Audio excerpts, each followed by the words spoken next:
Hello, magandang araw sa ating lahat mga ka-members. Kumusta naman tayo ngayon, no? Alright, now, pag-usapan natin today ang tungkol sa mga senior citizens kung bakit magparehistro. Bakit ba kailangan magparehistro ang isang senior citizens? Ano ba ang makukuha nila? Ano bang benefits na makukuha nila dito? Yan ang ating pag-usapan today, okay? Now, before natin panoorin at pakinggan yung panayam ni Sir Quijano tungkol sa senior citizen sa registration sa NCSC. Okay, so if bago ka pa lang sa ating channel, pakisuyo yung i-subscribe, like, share, and click the notification bell para updated ka sa lahat ng mga video uploads natin. Alright?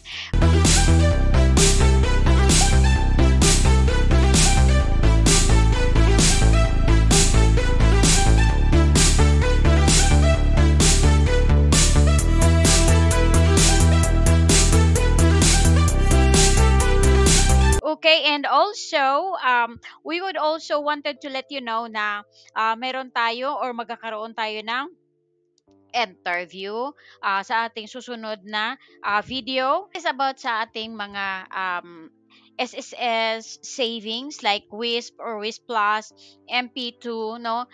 Insurance. Yan ang ating mga government insurance natin yan, no?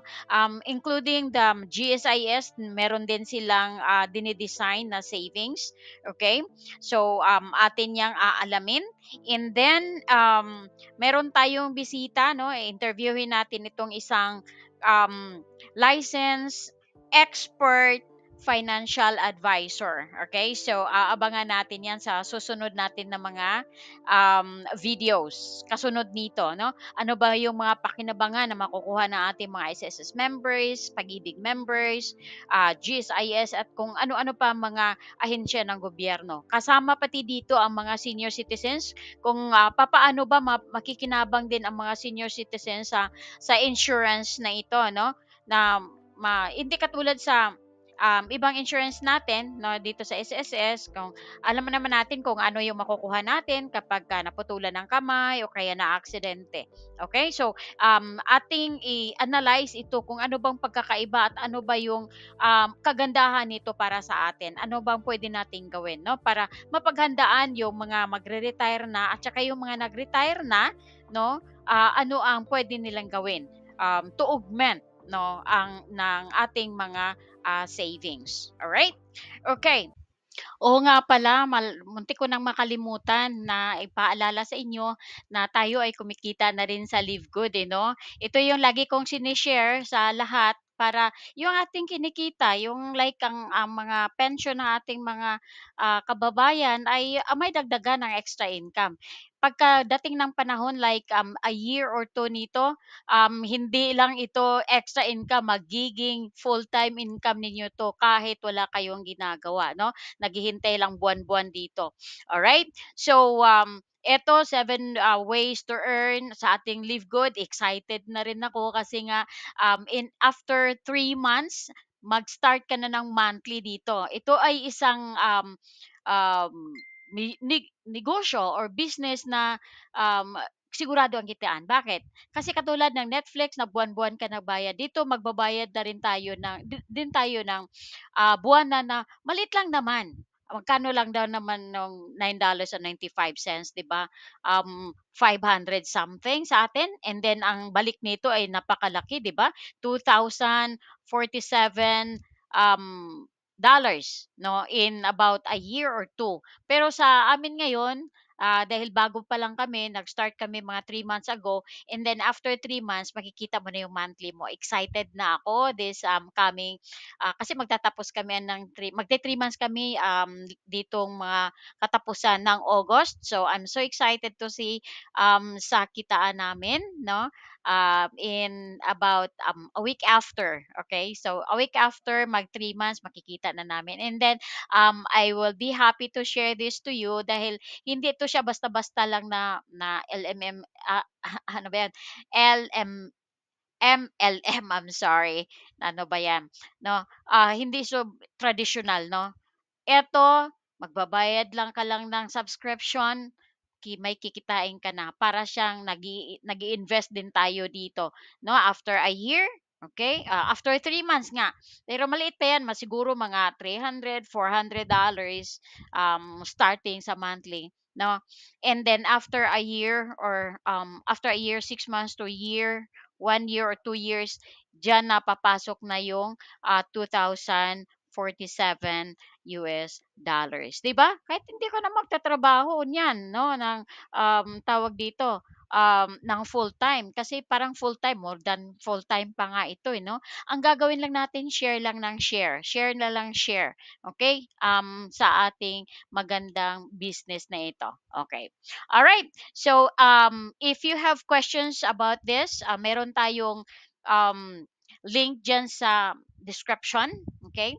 I-check mo lang dyan, basahin mo yung description. Or, you can, of course, contact me in the email na nasa email dyan sa ating description also sa pinakadulo ng description. Okay? Iba na talaga pagka may edad ka na, eh, 'no? Tapos bulol-bulol lang sa salita, pasensya na kayo, okay? Putol-putol, minsan hindi mo alam kung ano susunod na sabihin, 'di ba? Challenge 'yan sa ating mga, may edad na, lalo lalo may sakit ako, may diabetes ako, may mga ano siya, ang tawag dito, yung, hindi makapag-focus, 'no? Hindi makapag-focus sa sabihin. Ganyan ang, mahirap sa isang diabetic. Kaya ingat-ingat tayong lahat, ano, 'wag pabayaan ang ating health kasi masalamin niyo ako, okay? Nasasalamin niyo ako na hirap na hirap pero go lang, 'no? Kaya natin 'to, ating mga senior citizens diyan, 'no? Okay, yung mga may sakit, okay. So, kaya natin 'to, manalangin lang tayo palagi, okay? Okay, so, atin ang panoorin at, pakinggan, okay, ang panayam ni, Sir Quijano. Sari-saring benepisyo ang bigay ng gobyerno sa mga kababayan nating senior citizen. Para mas mapadali ang sistema, gumagawa ng database ang gobyerno para sa kanila. Paano nga ba magpaparehistro rito? Pag-usapan natin yan kasama si National Commission of Senior Citizens Chairman Franklin Quijano. Yeah, magandang hapon Miss Mencho at magandang hapon sa lahat na tagapanood. Alright, so Chairman, kanina sinabi na nga natin yung iilan sa mga benepisyo na na-enjoy ng ating mga senior citizens. Pero sa kasalukuyan, ano-ano pa po ba ang mga benepisyo ng isang senior citizen sa ating bansa bukod po doon sa ating mga nabanggit kanina?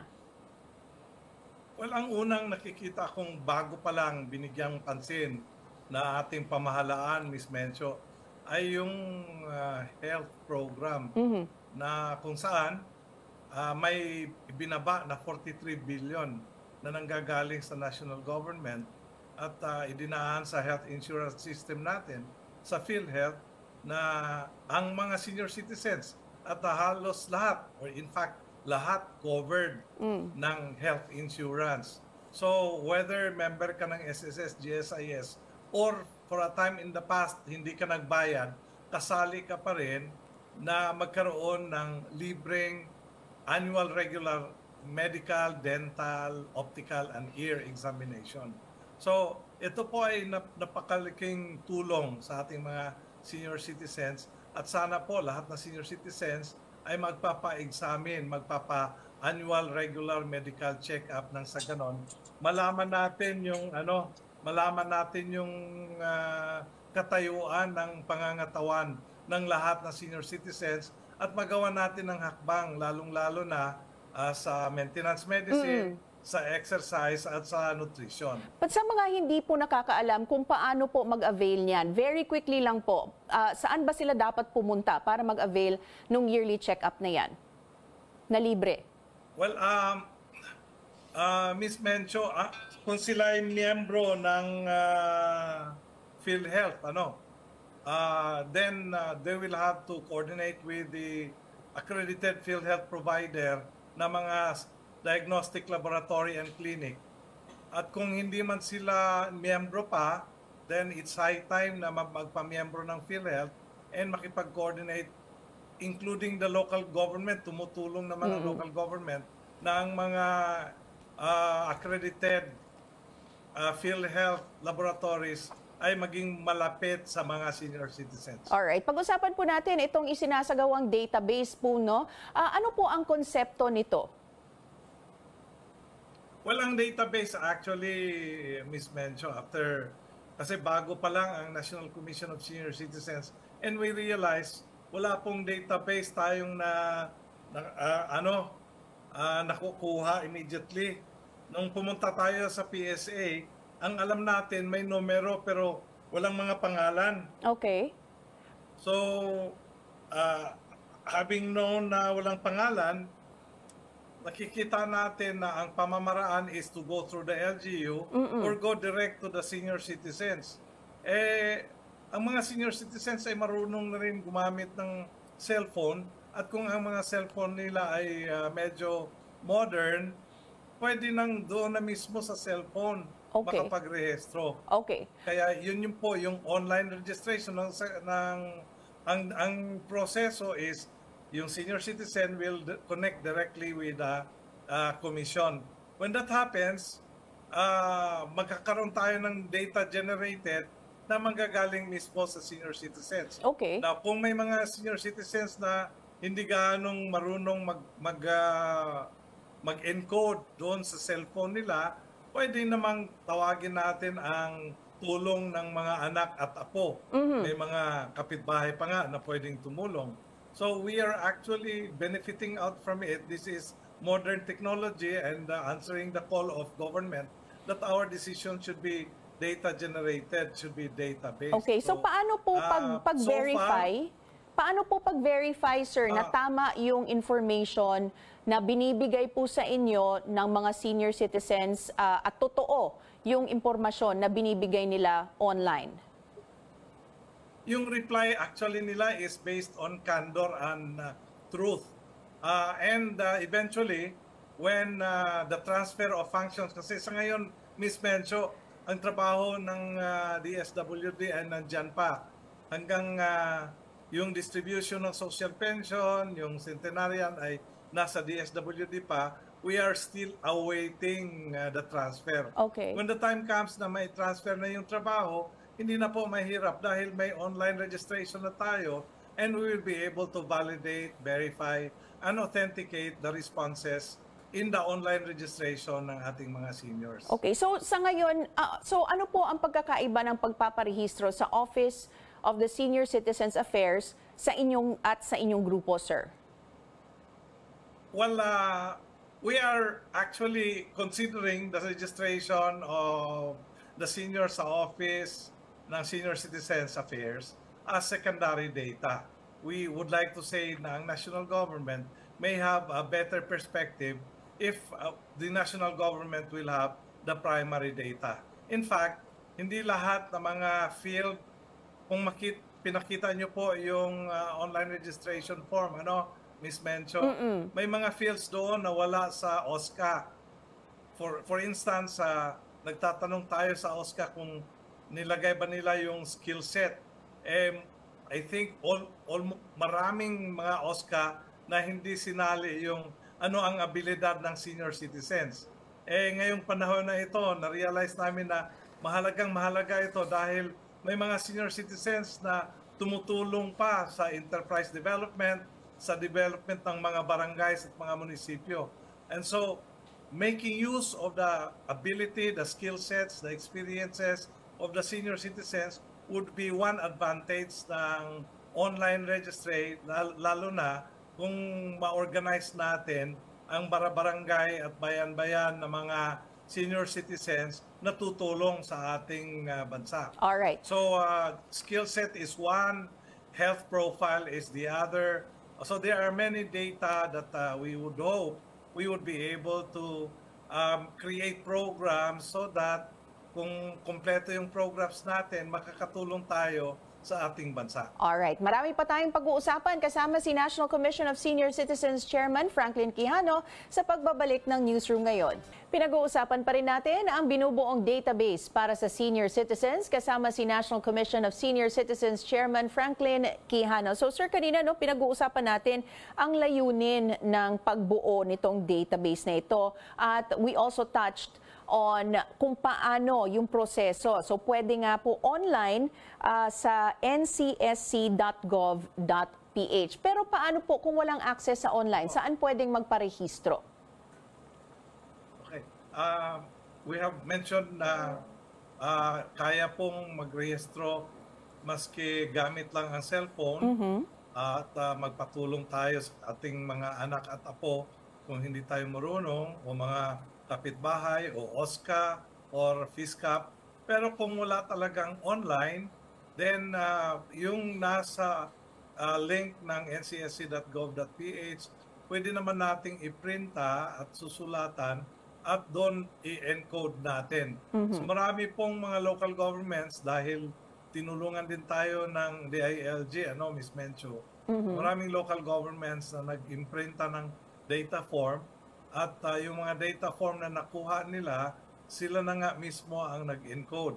Yung iba na ayaw mag-encode or walang kakayahan mag-encode, binibigay din nila ito through channel at tinatanggap natin ito. Of course, we would like to really encourage all local governments na encode nila dahil yung papel na mahawakan nila will also be their record, which should also be kept dahil very confidential po ang mga data na nasa data form. Okay, so once po na na-encode na yun lahat or nakapag-rehistro na, submit na nila online, paano po malalaman ng isang senior citizen na talagang pumasok, registered na sila dun sa database? May registry number po ang senior citizen na nagre-rehistro at may access code din. So if they take note, isulat lang nila or i-memorize nila yung RRN na yung registry number at saka yung passcode, then pwede nilang matingnan uli kung talagang narehistro ba sila. Or if not, ang isang alternative, Ms. Mencho, is isulat nila ang pangalan nila at ang kanilang birth date. Okay. At malalaman din nila kung talagang narehistro ba sila. Okay, pero para sa mga nagparehistro pero may gustong palitang detalye, paano po ang dapat gawin? Well, Ms. Mencho, pagka ganon, we would like to receive a letter or a note galing sa kanila kasi hindi madaling i-change yan. Kailangan talaga ng authority ng may-ari kung kailangan may change. And that is why once na ipasok na nila, dapat before ipasok, kailangan klaro yung isusulat nila. At once na ipasok na nila, hindi na po madaling i-change. Lalong-lalo na yung mga substantial na data tulad ng pangalan at date of birth. Saan po nila ipapadala po itong sulat na sinasabi niyo po na kailangan na parang letter of request? Pwede pong sa link natin sa ncsc.gov.ph or pwede rin sa ating email ph.ncsc@gmail.com. Alright. Maraming salamat, National Commission of Senior Citizens Chairman Franklin Quijano. Alright, so sana marami tayong natutulungan or ang ating tinatalakay natin today ay nakakatulong ng ating mga senior citizens, mga family ng senior citizens, kung paano natin sila maipa-register online at paano nila makukuha ang mga benefits para sa mga senior citizens na nandoon na sa database at tutulungan nila ang kanilang mga ka-members or member of the family na magawa ito, na magpa-register sa NCSC database, okay? Para makakuha ng lahat-lahat ng mga benepisyo na mga benefits na para sa kanila mula sa gobyerno. Alright? Now, if you still have questions, pakiusap or pakisuyong i-comment yan sa ating comment section and ating pagsikapan na sagutin yan. Alright? Have a wonderful day and stay safe, everyone.